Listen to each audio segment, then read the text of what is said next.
All right. So today is 22nd of December. It's Hanukkah Eve, 24th of Kislev. That's it's quite the hair thing I got going on. That's the Jewish day, and it's the 5,780th year of the Jewish calendar. So that's a lot of years. And just real quick, this is something I do. I tell a little bit about. I live far from my sons. I have 4 young boys. One's 12. I guess he's kind of becoming a man. And I'm not near them. And so I tell a little bit about myself and talk about God a little bit. And I actually want to read a lot out of the Bible today. But I don't know. I don't think I have enough storage on my phone to do it. But yeah, I know I'm not going to. It'll cut off. But it was just a neat story today in the writings about David going and he found the camp of Saul, who Saul was chasing and trying to kill him. And David says God put a deep sleep on him. And David went in the camp, and in the middle of the camp was Saul, and David had brought his right-hand man, volunteered to go with him, and his right-hand man, I'm trying to remember his name, says, I'll just kill him in one strike right now. I'll take care of business. And David said, no, don't do that. God will take care of this guy. And he goes up onto a hill in the morning, and he calls out, and he says, to Saul's right-hand man, why didn't you take care of Saul? Why didn't you protect him? I've got his spear here and his jug that was next to his head. And he said, Saul, why are you he's going across this ravine. He's yelling at him. David's having this conversation with Saul, and he says, if you're chasing me because I've done wrong and it's a God and you want to get rid of me and it's godly, bless you. But if this is for man, God curse you. And God did curse him, as a matter of fact. So that was a neat story. And it's one of my favorites, actually. And I also was... and then later, so actually David goes into the Philistines' country and takes refuge there. And they allow him to. And... the Philistines actually gave him a part of that land. So, technically that is some of the Philistine land is Israel. And David was going and raiding these, was it the Amalekites, I want to say? Anyway, and when David went through and he would raid this country, these people, he killed everybody. He killed the men, the women, the kids, the cats, the dogs, the farm animals. And he said he did that because he didn't want anybody to talk about him afterwards and make up stories. And I wonder sometimes, like, Iraq, for an example, if we would have just bombed it and killed everybody, and nobody was around to talk about it anymore, I wonder if things would be different now. But, it's kind of interesting. You hear that sound? That's my battery's dying, which I found another leak. I found another leak, not the main leak, and I might have even started it. It's from a through hole in the engine. A through hole goes through the boat hole. The noise is going to drive me nuts, and I can't turn it off unless I charge the batteries, and it's raining outside and it's cloudy, and that's not going to happen. So I might end up having to pail out some water today. So that's how that is. And then I was reading Mark 15 or 16 today, and Jesus goes before Pilate and the Roman. So the way Rome would work was that they would take over.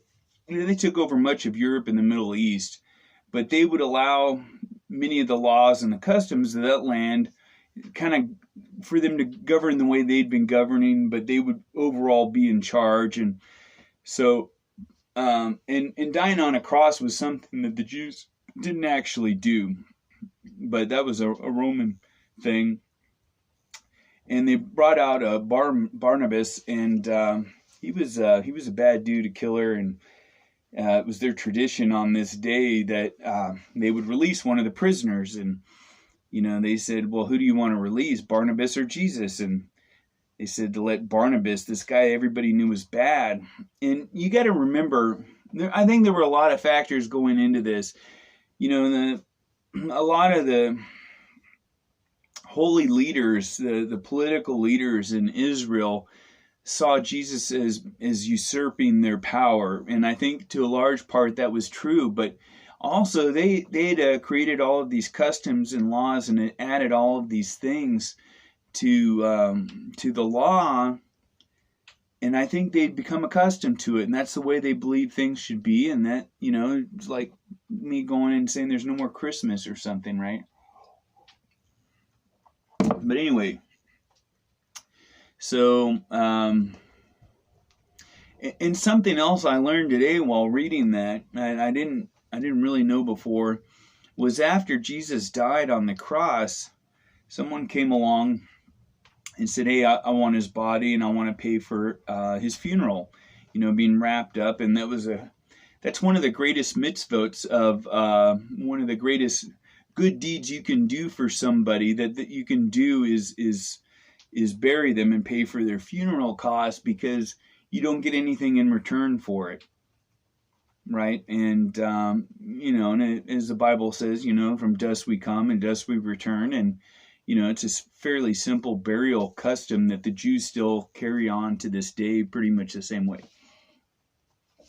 So that was a lot about the Bible. And I found, actually found some notes I took from when we were going into Iraq, and I might read those a little later.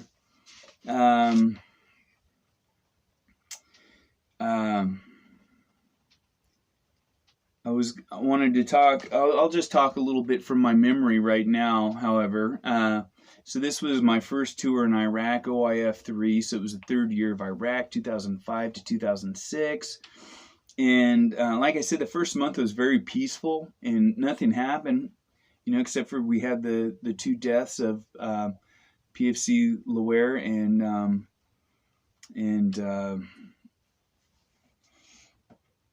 oh man, no, it was Private Lower and PFC Dickens, and that was an accident. I talked about that last time. I just real quick, this is off the subject, but I watch a lot of these sailing channels, and my kids listen to this, and this is for them, and excuse my language, but I heard a saying I liked. This guy said, an Australian guy says, no man shall be set on fire trying to put out shit. So what he's saying there is when someone talks bad about you, or they do a bad deed to you, you shouldn't do something bad in return, and if you think about it, it makes sense to me, because you're really going against God, to take when you should let him take care of that stuff. So a month passes.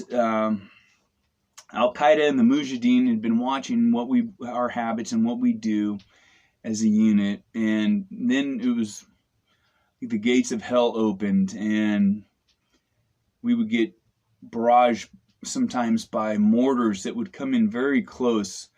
We would get so close to the ground, that you wanted to become a part of the ground. They would come in close, like I could hear them crack, because they were trying to hit either the airfield that was on one side of us or the ammo dump that was right next to us on the other side. And sometimes this would go on for 20, 25 minutes, and just this constant barrage. And it was just psychologically, it does something to you. It's just very frightening. And, they come in one after another.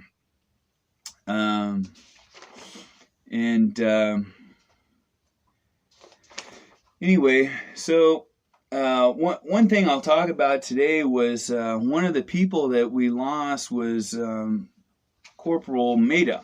And so along with the indirect fire, not only mortars, but we would take rocket fire. One time we had a rocket hit our talk. I remember seeing a rocket fly through the air one time. I think that might have been the one that hit the talk. Anyway, so this was a constant barrage, and in addition to that, we were we'd have to go out on patrol, and we were there with Echo Company, who took the majority of the losses, and I was in headquarters company. But because they had taken so many losses and they were shorthanded, we had to go along out on patrol and we do checkpoints, and these checkpoints were sometimes they were fixed, and sometimes they were mobile, and we would do them while on patrol. And the checkpoints, I thought the scariest thing were being at these checkpoints that were stationary. Like our base was our FOB was at checkpoint 17 or 16 rather, and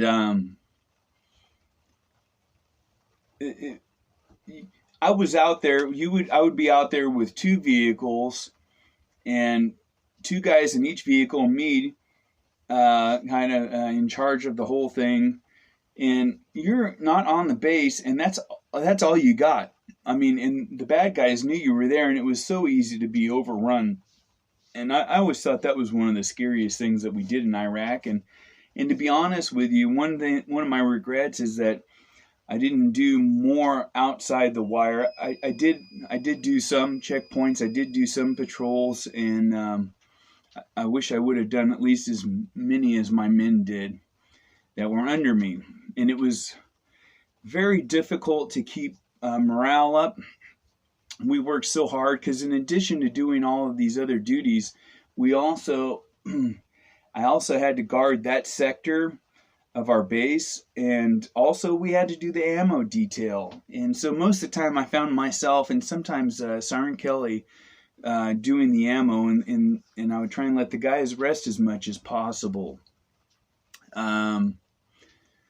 We had a lot of ammo. Every Humvee had an AT-4 on the back of it. I would give out hand grenades to people, and you weren't really supposed to do that. We were armed to the teeth. I mean, we really were. I'm going to talk real quick about Corporal. No, I think that's going to be a little hard for me to talk about today. So I'm not actually going to talk about any of the people we lost today. And I did a lot of talking already.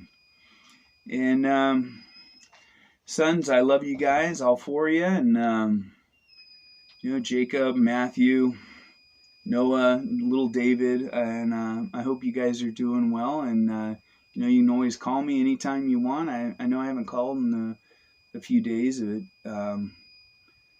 I hope you guys have a good day. Love you.